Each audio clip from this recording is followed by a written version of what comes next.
Today I want to talk about the importance of reinforcement. It is so important that we have something that motivates our children and gives them something to work for, especially when the task is hard. Think about it. In our own lives, we don't work for free. We have jobs and we have paychecks. We often reward ourselves. If I get this laundry done, then I can watch my favorite TV show. So reinforcement should be no different for our children, especially when it comes to difficult tasks. Now, I often hear from parents and teachers that they do not want to be bribing their kids, and I 100% agree with that. There is a huge difference, though, between reinforcement and bribery. Bribery is when you don't set the deal beforehand. An example of this is your kid is acting up, he's not doing his work, and you come in and say, "Hey Billy, if you finish this worksheet, then I'll let you have the iPad."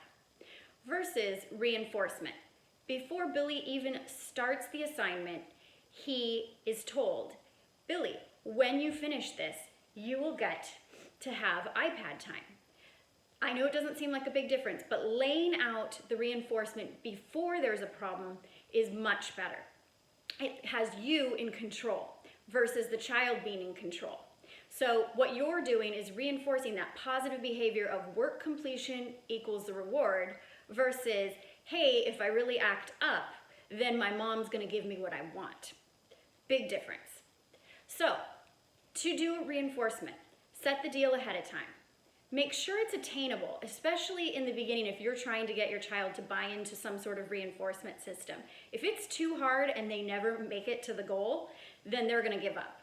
So initially, make sure it's easy. And 3, decide together on what the reward should be.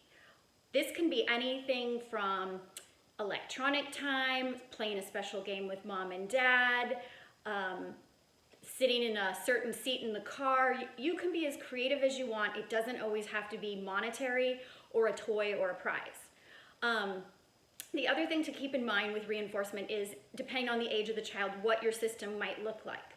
So for younger kids, stars, for older kids, points or money, but having some sort of visual as well to represent their progress towards their goal. So again, when I'm doing a reinforcement schedule, I set the deal ahead of time. I say, this is what you need to do, this is what you're gonna earn, and this is how you're gonna do it. And I make sure that I'm showing them their progress in some visual way along the way. I hope you found this helpful and have a great week.